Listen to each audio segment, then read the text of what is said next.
David here with Figboot on pens, back again with another video. I hadn't done a top 10 video in a while, so I decided to do one on a bit of a different topic. These are the top 12 pens you have never heard of. Now, if you watch a lot of my videos, that title will be a bit of a misnomer for you. You'll be familiar with many of these pens, which I have previously featured on my channel. I believe I've reviewed everything you will see today, except for a couple, which I'll mention.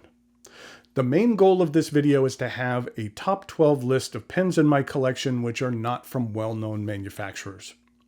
Manufacturers which are basically household names in the fountain pen world, so that would exclude brands like Pilot and Sailor and Visconti and Lamy and Mont Blanc and Platinum, or any of these brands.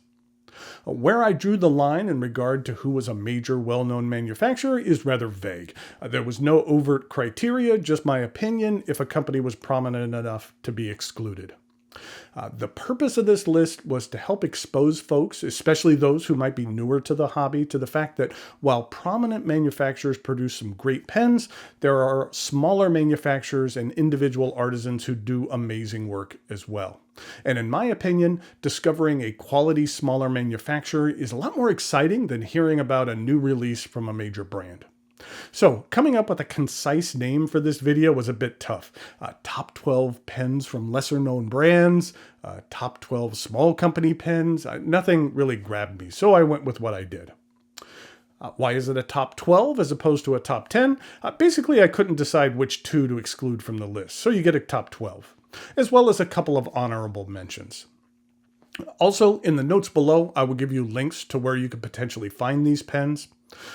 And something else I noticed after compiling this list, while I do tend to be provided a fair number of pens for review, all of the pens which made this list, except for one, was something that I purchased at full price myself.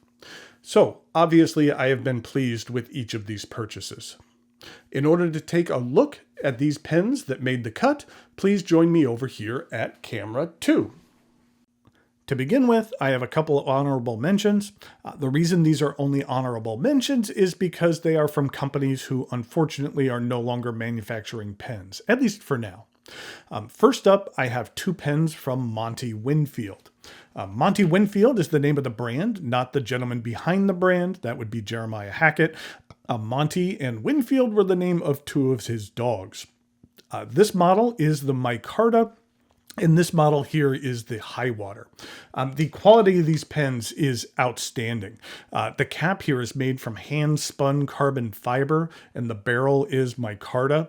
The section on this pen is one of my favorites.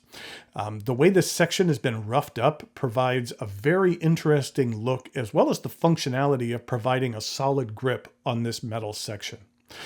Jeremiah has gone rather quiet on his site, and there's nothing available for sale.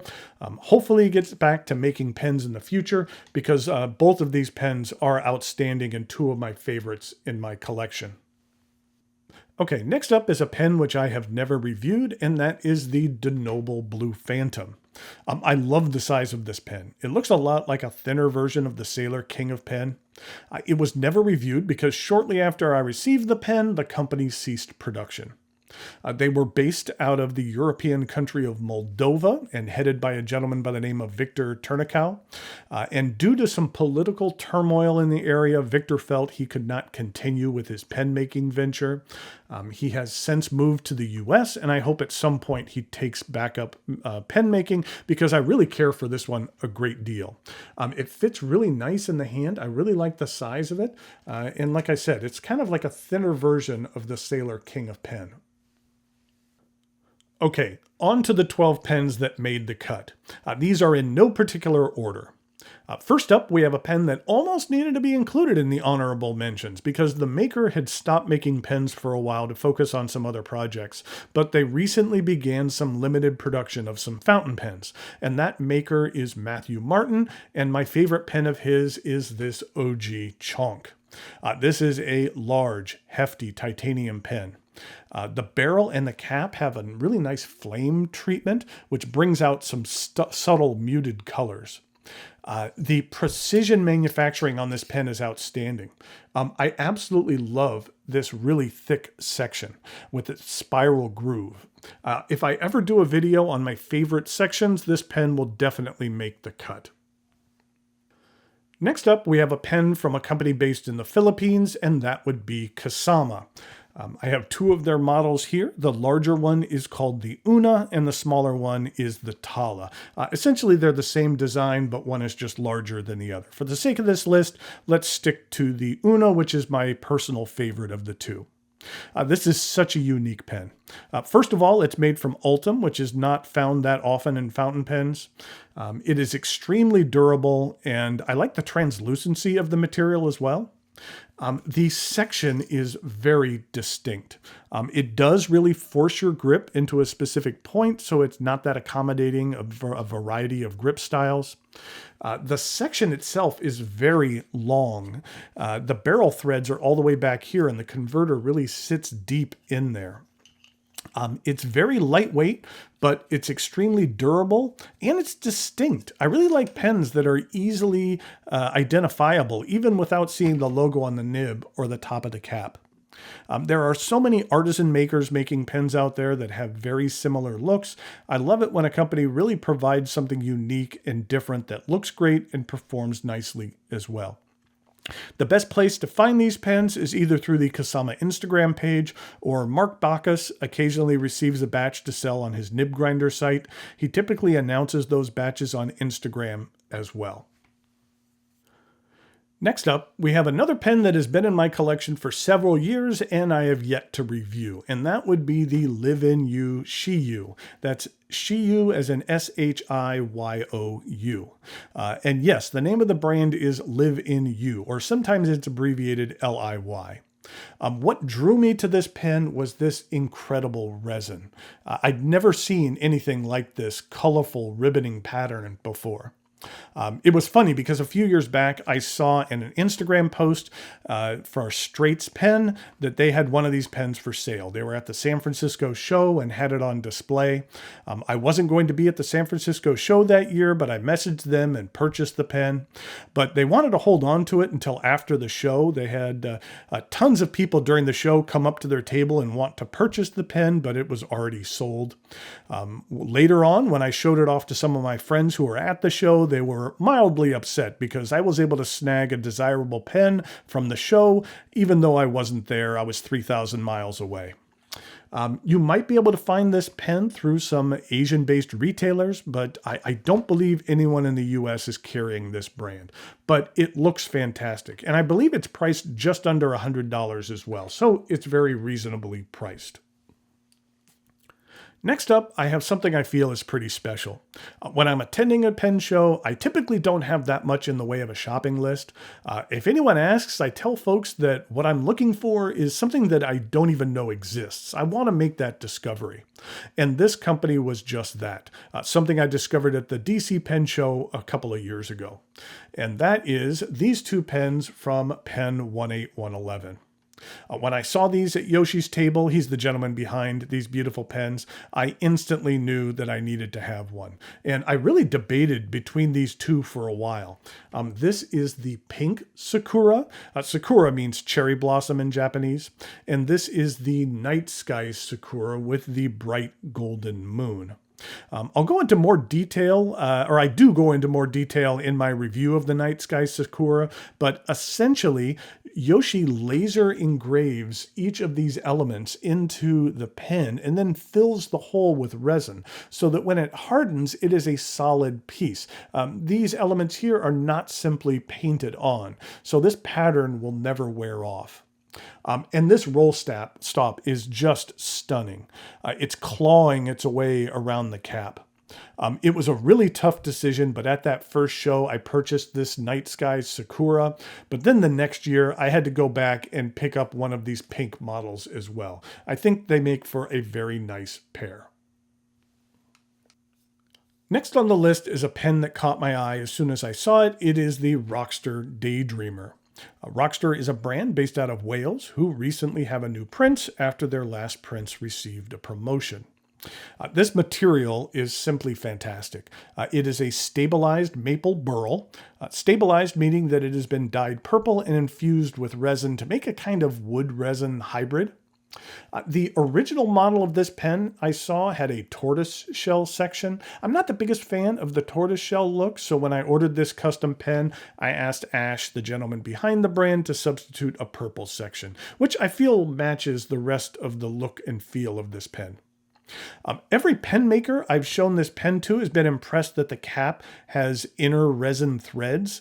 This means that you'll get a more reliable capping between the resin threads of the section and those in the cap, as opposed to having wood threads with a resin section. Sometimes having a mechanism with two different materials can be problematic over time. Not always, but it can be an issue. This Daydreamer is an attention-grabbing pen that I just love. Speaking of wooden pens, next up on this list is something from Ryan Cusack. The inclusion of a Cusack pen was one I debated. Ryan is rather well known in the artisan pen making world, but in the end, I wanted to show off some of his craftsmanship. I actually have 6 of his pens in my collection. There is this one here, which is called the Oracle. Then there is this one here, which is a Legend 14 in ebony. I like the pearlescent inserts at the top of the cap and the bottom of the barrel. This is a Legend 15 in Honduras rosewood. I really like the grains on this material. Then there is a Legend 16, and this one is in Cocobolo, which is a popular darker wood and is just fun to say Cocobolo. Not that long ago, I reviewed this pen here. This is the Legend 16 in ebony, heartwood, and sapwood, which I love. The unique half and half look is something that immediately caught my eye. And finally, we have what I will say is my favorite pen of his in my collection, which is the Scrimshaw. The barrel is moose antler, and Ryan has a variety of his art, which he has depicted on the barrels. It's laser engraved on there from his original artwork. While this cap is plain, Ryan has started doing some more intricate engraving and patterning on his caps to extend the theme across the entire pen. Ryan does some amazing work, and it's well worth checking out. Let's get these out of here. Next up is a pen from a craftsman in Poland by the name of Michael Kuka, and his company is called Tamanuri Studios. And this pen is one that I'm not sure if it really has a name. I just call it the Blue Urushi. If you are in the market for a high quality, unique custom pen, then Tamanuri Studios is a company that it'd be fun to explore. He's a must follow on Instagram, just for the eye candy alone. Most Urushi masters perfect a single technique over their lifetime. What's amazing about Michael's work is that it seems like he is trying to perfect all Urushi techniques. The variety of textures and techniques used in what he produces is mind-boggling. I really love the layered blue Urushi work on this pen. It might be hard to pick up on camera, but there are some intermittent sparkles in this material as well. Not too much, just enough to add some character to this treatment. This is a number 6 box stainless steel nib engraved with the Tamanuri Studios logo. I think it looks really sharp. I will say the price of this pen was right around $700, and this is my most expensive pen with a stainless steel nib. Now, while the nib is outstanding, I really don't miss having a gold nib on this pen. Now, I could have added one at an additional cost, but like I said, I'm really not missing it on this particular pen. I really love that it's a unique creation from an individual artisan who does some fantastic work. Okay, 4 more to go. And for this pen, let's stay in Poland. This time it is a pen from a company by the name of Makar Knives and Tools, and that would be the Torpedo. The gentleman behind Makar is Marcin Wojciech, and he does some stunning work with titanium pens. As soon as I saw Marcin's work on Instagram, I know I needed to add one to my collection. He creates these dimples on the titanium pen and applies the PVD treatment, then polishes away the majority of it, so what's left is the treatment in the dimples. It's just a stunning look. Some of his other pens have almost more of an octopus tentacle look to them. I really love this roll stop as well, made from Mokutai. I also like that the roll stop is on the barrel, not the cap, so that can be very helpful in situations where you set the uncapped pen down on a table. I have a very expensive pen that I need to send off to a nibmeister for repairs because it rolled off my desk at work and hit the ground nib first. I love the section on this pen as well. At first glance, you might think it would be uncomfortable with these dimples, but it's not at all. Now, the section is thinner than I would typically prefer, but it's size appropriate for this rather thin pen. I love the purple titanium nib as well. While I kind of wish it was a bit more girthy, I do love the uniqueness of the pen. I have never seen anything like it. On to the final three, and first up we have a pen with another unique design. Are you sensing a trend here? There are so many smaller manufacturers who make pens that look alike. I'm really fond of pens which don't look like anything else out there on the market, and this next pen is certainly that. It is from Spoke Design, and it is the Icon. This is another fairly thin pen. While I mentioned it previously that I prefer thicker pens, I also like to mix things up, so I don't mind using something different on occasion. I like this nice, long, concave section, but what's really unique about this pen is that you can order additional sections, and this blue you see here through the slats is a kind of tube which can be removed and traded out as well. This is what... if I grab them over here, what the additional parts look like, an additional section as well as the tube. And then also you can purchase this tool here that you can use in order to extract it, but you could also use a screwdriver as well. But this tool is specifically designed for trading that out. I like the overall design of the pen. They make some great rollerball pens as well. If you don't have a Spoke Design pen in your collection, they are well worth checking out. Two left, and next up is a pen from an Irish company by the name of Gravitas, and that would be one of their flagship models in what is called the Skittle finish. It has a really nice rainbow gradient PVD finish on a stainless steel pen that does have a bit of heft to it.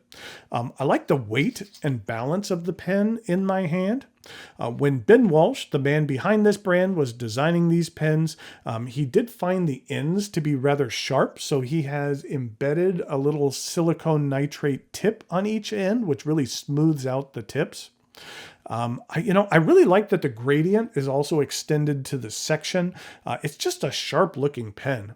Gravitas makes a number of great looking pens, and they are reasonably priced as well. Ben is very innovative in his designs as well. He's always experimenting with new designs and looks for his pens. Last up on this list is a pen from the Turkish brand KILK. I have reviewed 3 of their pens. There was this one here that was called the Orient. I really like this orange pearlescent resin and the sterling silver trim. Then fairly recently, I shared this Camera Laterna model, which has a film theme to it.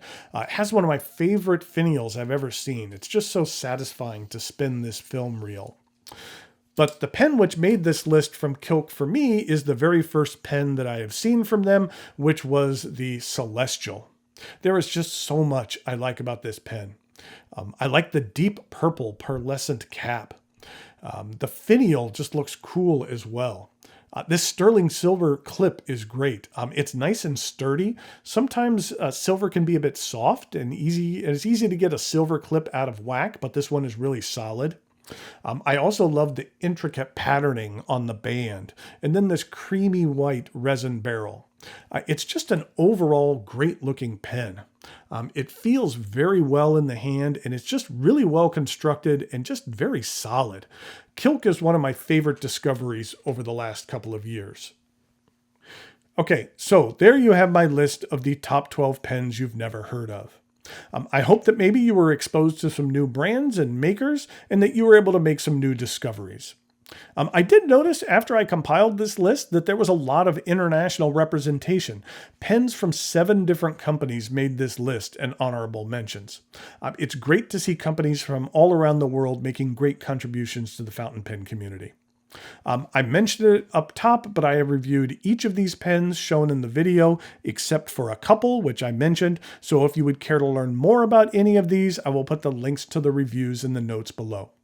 Okay, until next time, thanks for watching, and I'll talk to you later.